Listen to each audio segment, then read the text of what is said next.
It's the Joe Padula Show, Clarksville's conversation. Absolutely. What are the prophets predicting?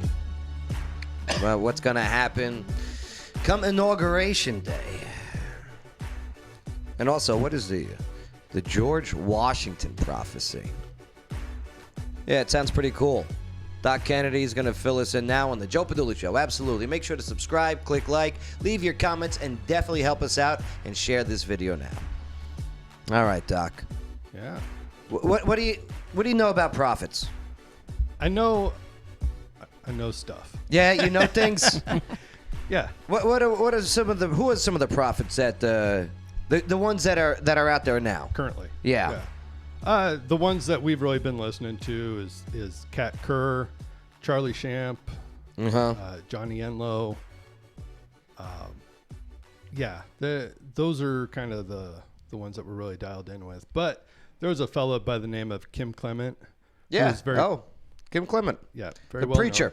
Known. He did a ton of prophecy. He passed away. He died. Yeah. He passed away. But he predicted Trump. He did. 2016. Yes. Yeah. And that was in 2007. Mm-hmm. Right. Yeah. Where he said 2 terms. 2 terms. Yeah. Yeah. So we've talked about that. I've had Mark Taylor, a prophet, on the show. Ever hear of Mark Taylor? No, I haven't. Yeah, fantastic. He wrote a book called the Trump Prophecies. Oh, great. And wow. he predicted them back in the early 2000s too. Yeah. He was a firefighter out of Orlando. Oh, that's cool. Yeah, unbelievable. I'll have to look him up. Yeah, definitely check out Mark Taylor. Yeah. So what? These are the ones that are intriguing to me because we're seeing them unfold. So what are these prophets that you're listening to saying? They're saying Trump is in. And there's been a lot of pressure from the Christian community saying, hey, you guys were wrong, obviously. What we're seeing now. And they're trying to pressure him to recant. The prophets have only doubled down. What are they saying like that leads them to believe that Trump is going to win re-election? All prophecy is hearing from the Lord. Okay. You're just hearing from the Lord. And they're saying that he has said clearly that Trump will serve 2 terms. And there's no getting around it. Now, you think about, we were just talking about corruption. Think about how if Trump would have won in a landslide, we would have no clue of what's been going on in the underbelly here. Now we're getting to see it all exposed and dealt with. A part of me, because so many people are like, enough already with the election, right? No. Well, thank God that some irregularities are being exposed. Yes. The only way it could get fixed, the only way you get rid of cockroaches is by turning on the lights. Yep. No, they still there. Yeah, I know, babe. I know. But you can step on a few. What? Yeah. But these ones are going to be dealt with. Right. Yeah. So can I ask this real quick? With these prophets, I mean, I'm not this might come off sounding facetious, and I promise it's an honest question. Yeah. Do they just only prophesize the political world, or No. I mean, is there other stuff that they've said that has come true? I mean, what are we basing their success rate on? I guess. Yeah, good question. That's a great question. Mm-hmm. Yeah. How do you know? I call them trusted prophets. There you go. So how do you know if a prophet is legit? You look at their Lawyer Wayne. Welcome back. Hey, Lawyer Wayne. What's up, Lawyer Wayne? I just heard your... I got you. The commercial? Yeah, I heard your plug. Your promo was good. Oh, damn it. I don't have... Lawyer Wayne, I don't have all the cameras set up for the 7, but I'll get you in there. That's all right. I'll get you in there, brother. Where is he? But go on, Doc. Yeah, so... So we were talking about just my trusted question. prophet. Yeah, the We're trusted. talking How do we know prophecy. So which one? you look at... Yeah. You look at their success rate. Well, what else Are do they they- prophesize? I mean, just generally. Yeah, this is the stuff that I've been really keyed in on, so I haven't really been paying attention to the other stuff that they're talking about. But Because I'm saying, like, if they're one of those people that said, oh, the world was going to end on May the 12th, and now they're saying this, I might be not keen to... Well, the one prophet, Mark Taylor, he called that the embassy, the U.S. embassy, would be moved to Jerusalem, and that did happen. Yeah. And that was a promise made by so many presidents and candidates running for president. Yeah. And the only one to do it was the man with gold, the golden head. Wow. And it's Trump, Yeah, sure. Cheeto. the golden head. So I think a lot of this stuff does end up seeming political. Man, because that media's that's- got you. You said that Cheeto thing. And That's what he reminds me of. It's the spray tan. I'd what say does this, Biden remind you of? an old pedophile. The old guy from Family Guy. That's what you voted for. Herbert. You'd rather vote for an old pedophile than a Cheeto? So tell us about these prophecies. Tom. Yeah, so, okay, well, what is the George Washington prophecy? Yeah, so, just to finish off on that, I think a lot of them do end up being a little bit political because it's talking about what's going on in our world. Yeah. And But- most of that is political now. Yeah. So the George Washington prophecy, 1777, this is the Revolutionary War. Things are in the midst, but things are not looking good for George Washington and the army. Cornwallis is getting victories after victories, right? Yeah, win after win. And the people are really discouraged. But George Washington was a praying man, and they would just go after it. He would go and pray all the time. And he told his confidant, Anthony Sherman, he laid out this whole vision that he said an angel, and he didn't even know what he had seen because he'd never seen an angel before. But he's like, I saw this specific vision, and he laid it out the whole thing. And the angel showed him the Revolutionary War, that they would win, showed him the Civil War, and they called them perils. So the first peril was the Revolutionary War. Okay. Second one's Civil War. Third peril is, I believe, what we're going through right now. Because he showed him that there was this dark cloud that came across the globe, and it had these red eyes, and it attacked our nation. And he said he had seen these cities springing up after the Civil War across the globe, across our nation, which to me, that's a miracle in its own because he didn't even know how far the land went. How would you even know what a skyscraper looked like Yeah. in the 1700s? Right. Yeah. You know? So he's seeing these things rise up, but then he saw them when this dark cloud came in with the red eyes, that the cities were burning and people were rioting. That was the shadow from Trump's toupee. That's funny. It's not even that funny. Wow. I'm going to give It's not her even that funny. I'll give her a chuckle. Thanks. Like, He threw me a bone. Yeah, throw you a bone. yeah. So the red eyes, Corrupted mind. I believe it's twofold. I believe that it's not only evil, it's communism, because that's what we know red to be. Yeah. And so then what's been really cool is like just seeing everything unfold in the last week or two, because it's even more apparent, the chaos. And the angel of the Lord said that the people that were fighting for what's right were getting tired. And then just as they were worn out, the Lord sent angels to help. That cloud dispersed, and the cities rearose, they're rebuilt, and the angel told George Washington that as long as there's dew on the ground, stars in the sky, so shall the Union last.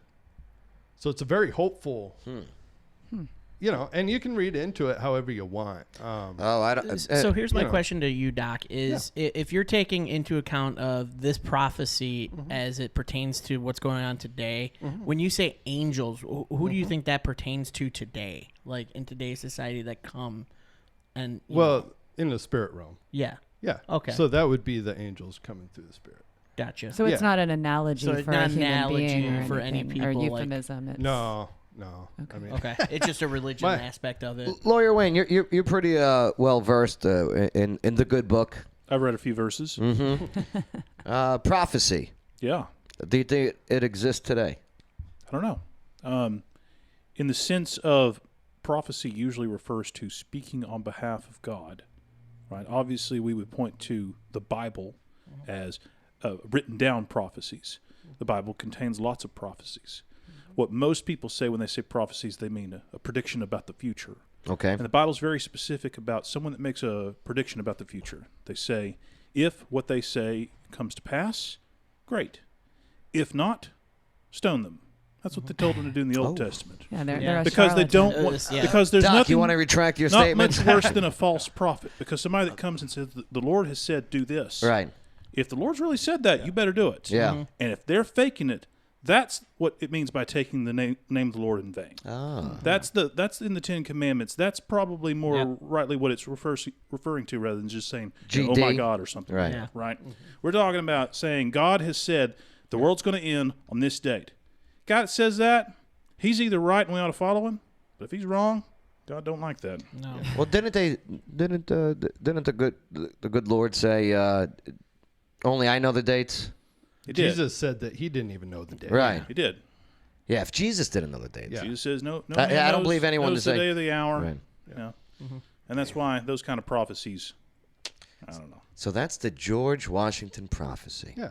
Interesting. You could look at it too, and this is probably going to get taken the wrong way because of the rest of this Oh, conversation. no, you're fine. But the red eyes, I mean, what does red symbolize? That symbolizes the Republican Party. So I mean, that's. I mean, and I'm not Yeah, being if you- combative. I'm yeah. saying though that that's Not in But that's 1980 and definitely- 84. Yeah. well, they didn't have skyscrapers then either. That's definitely how 84? somebody could twist it. 1984. Oh, I thought you were saying the 1700s. No, Yeah. 1980s. See, you don't even know your history. I told you I don't. So then why would you make a comment like that? Because I'm talking about the prophecy that he was discussing, and that's the thing that's what's interesting to me about a prophecy is that it's just like a theory, and you can look at it however you want to, and they can be spun by whatever direction your mind wants to take Okay. it. So that's why I said I wasn't saying it to be combative. I was just looking at it from a different perspective. Well, there was 1983. Tom Zimmer, a Catholic man in Italy. He had, and he was a devout praying man. I'm not Catholic, so I don't know how this works, but he put a brick at the Vatican that said Donald Trump, because he had told people that the Lord told him that Donald Trump, in 1983, he said that Donald Trump will be the man who leads America back to God. Well, I wonder what year it was that Donald Trump did that public interview, though, talking about running for president. That was like 1989 on Oprah yes. Winfrey you're talking Yes. about. Yeah. And Oprah. Where's he been? I don't know, babe. Heard anything That's a about good her? question. Last time I heard there was feds going to her house for some reason. Yeah. I don't know what that's about. That falls under the Tom Hanks camp.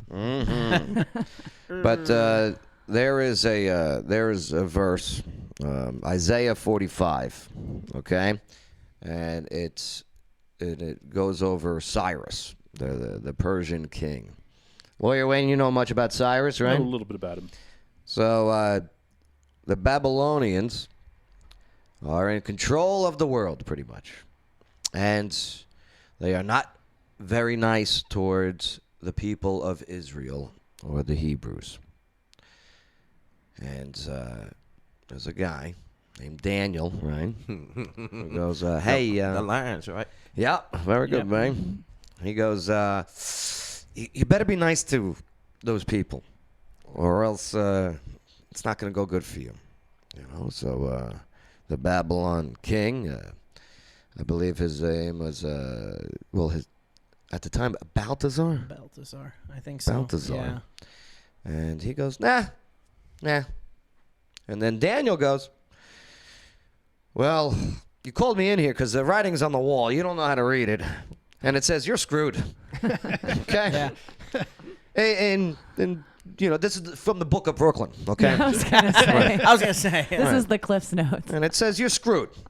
And he goes, nah, get out of here. I'm good. Well, Isaiah 45 prophesies that the great Persian king named Cyrus will come in and take over, and he will give the people of Israel back their land and back their monuments and back their religion. That was 300 years before it actually came to fruition. There was no guy named Cyrus at the time when it was predicted. 300 years later, boom, there's this guy named Cyrus. And no, it's not out of some fairy tale. They actually found the Persian scrolls that are still on display to this day that were etched with that. Now, the Isaiah 45, I bring that up because they call Donald Trump's today Cyrus. 45. Oh, okay. The 45th I've never president. heard the Cyrus thing, but 45, yeah, obviously. And the fact that Trump and his relationship with the Israeli people and the Israeli government and backing them no matter what, bringing the embassy there, saying, no, Palestine, Hezbollah, Iran, this is my partner, Israel. Cyrus. Don't touch them. You can't touch them. Yep. Let them alone. That's God's people. Lawyer Wayne, did I screw it up? The story? Oh, it's all screwed up. Yeah.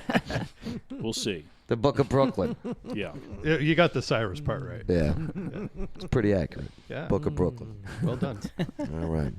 Bada bing, bada boom. Forget about it. There's our There's a lot of people, a lot of prophetic people that say that that's what God said, that he's a Cyrus. now say things work out for camp of Joe Biden. What happens to these prophets that are making these claims? Yeah. And I have faith, believe you me. Sure. I'm a faithful guy. Miss Cleo. And I know the best. Yeah, call me now. She's dead. Yeah. I'll tell you what's She was a fake. She was a interesting. charlatan. She didn't even see it Like coming. what's most interesting right now is since we've been public, and putting ourselves on the chopping block, just talking about these, and actually my wife and we released a prophecy that the Lord had given my wife. Oh. And that's, it's out of our comfort zone. Sure. We like to keep those to ourselves. So we're not putting our head on the chopping block, but What's the prophecy? it's regarding gaslighting. Oh, yeah. Gaslighting. You guys know what gaslighting is? It's from that movie. What's the movie? I believe the movie's called Gaslight. Yeah. Yeah, Oh. Gaslight. Right. Yeah. Where It's a good movie. That's an odd title for a you- movie like that. where you say something over and over again, Yes. It's kind of uh, like how we're seeing the media drum down us that Biden is the president. Right. Biden is the president. And they're trying to tell you every moment they can that Joe Biden is your president and there's nothing you can do about it. He is the president. Right. And the short of the dream was that the media is complicit in this, and that it involved the church too, because the church is asleep and they're just sleeping right through all this stuff. They're not awake, they're not woke. How can the church, and this is just from, it's not a belief standpoint, it's just a question on the church. How can they be supportive of certain groups that are for not only just abortion, but abortion when the kid's already out, late-term abortion? I told people straight up, there's zero excuse. So then how come the church is still okay with that policy? Yeah, it's interesting too. We're going through this weird phase where we're seeing the political swamp be exposed right now. It hasn't been drained, but it's being exposed, and even on the right, we're seeing it exposed. Oh yeah. I mean, you got Republicans, you got Democrats, you got Independents, Bernie. Okay. Yeah. That are part of the deep state, the swamp. Yes. Right. Yes, and there's stuff that we haven't seen come out yet. I mean, the fact that they are multi-millionaires, these people of public service. Okay, that's when they go into office to make money. That's what scares me. Mitt Yeah. Romney. That's another one. Like Joe Biden, when he goes into office to make millions and millions of dollars and deals, as we're seeing with these emails from Hunter Biden, which, by the way, notice it's they're trying to make it go away in the media, but it's still Exactly. happening. It's still there. It's Exactly. not gonna go away. And if Joe becomes president, it's gonna get brought up. But not by mainstream media. No, not until he make them mad and he does something to piss them off. And that's a good point. But One thing you got to know- say, love Trump or hate Trump, he really 'Cause- has brought a lot of stuff to the surface 'Cause that we wouldn't have otherwise known about. my- Well, think- and that's what's going on in the church is God is draining the swamp of the church. And what I want to know about is the letter that Black Lives Matter sent to Joe Biden. Oh. That's what I want to know Well, about. they want to control him. Yeah. I want to know more about that. So That I'll billion-dollar look that up. organization wants to control him. Did you guys do you remember that clip that Donald Trump did an interview with Laura Ingraham about 4 months ago or so? Yeah. And he just happened to mention that there were people that we don't know who are controlling Yes. Yes, I saw controlling the situations. Yeah, They're Joe Biden's puppet masters. yeah. So today, my wife and I, we're praying that those people are the ones to come up too.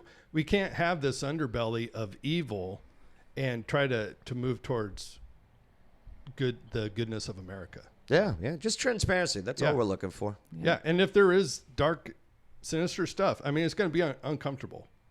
It's definitely uncomfortable. It's not fun to be, come out of our sitcom enjoying life. Well, yeah, You know, you're stepping outside of your comfort zone, but the thing is that anything that's worth achieving or worth Yeah. doing is not easy to do. Yeah, Period. exactly. It doesn't Exactly. matter what it Go on is. what you said, Joe, about the churches and abortion.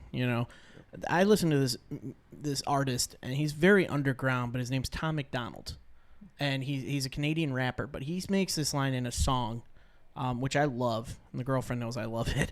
But it's a line says, "Let's talk about abortion. Tell me how this works. Bacteria is life on Mars, but a heartbeat isn't life on Earth." And I take that line. I was like, wow. Yeah, no, I Wow. hear you. I hear you. And Well, for certain science, I've noticed this with certain political views. People only use science when it benefits their view. Okay, That's you know not what I mean? just politics. That's anywhere. That's Right, right. That's That is, everywhere. I see it in the herpetology community all the time. Yeah, it's- those damn herpy people. Yeah. Well, I real knew that real was quick, coming. the Christians I've talked to that vote Biden, they've had the same response as you did, that they just don't like Donald Trump. But- It was something like 52% of people who said they were voting for Biden were not voting for Biden. Yeah. They were voting against Trump. Yeah. I was actually in one of the exit polls. Is that one of the same polls that said 17% was going to be Joe Biden's victory? That Or was 17? just the exit polls, and I saw that across several Exit different polls, outlets. I don't Again, mainstream media. You're going to learn. I know You're gonna that's- learn. hey, Joe only cares about one set of polls, and I it's got know. ladies dancing. Exactly. It's over at Cat West. That's right. Well, if No. you're going to say that you're with God, you have to be in all the way. You cannot support the slaughter of innocents and go vote for the guy that would encourage it. You can't have it both ways. Lawyer Wayne, anything to add? Half the country's against it. We've got a very careful balance right now, and I think that's one of the things that keeps us stable, in the sense of, if it's a close election, then those that are on the losing side get to say to themselves, you know what, it was close, we'll do better next time. And that keeps everybody from getting too wild. We don't feel, if you're in a place where you have no voice and you think you have no chance of ever making a difference, that's when you get things like civil wars and stuff. Slavery used to be the issue that divided everyone. They built this country with about half the states against it and half the states for it. And they tried to ride that line all the way up until they got a guy that was going to get rid of it. And then it got messy. Abortion right now seems to be the central issue that divides people. And back in the day, a lot of churches, and we blame them for this, supported slavery. Sure. And today, there are some mainstream churches that support abortion.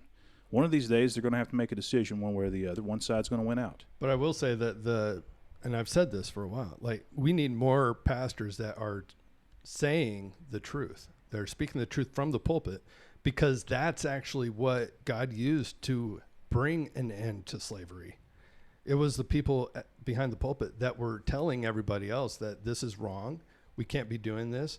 There was plenty of pastors that went to war because they felt that deep, and they encouraged, then the light came on.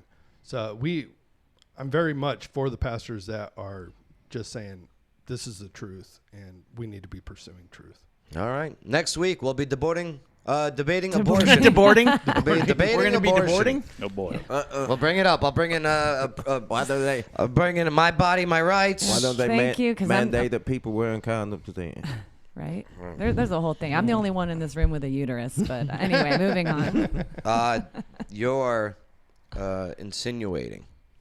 You're right. I'm assuming. I'm Okay. assuming. I think whoever has the I'm most assuming. kids gets to make the call. Blair Wayne has 9. Oh, but like Yeah, I said, yeah. you don't want any kids. Take precautions. Yeah. Yep. It's the truth. Put duct tape around it. Oh my god. Imagine taking that off. Yeah. Intern it's Shane, called- you got homework this week. It's called a Brazilian. Joe, it's called a Brazilian wax. I can't imagine. Make sure you taking bite down that on off. something, Shane, okay? We're gonna 40-year-old virgin you. Yeah, Oh, Kelly Clarkson. Yeah, I'd rather not. It's the Joe Padula Show. Bada bing. Clarksville's conversation.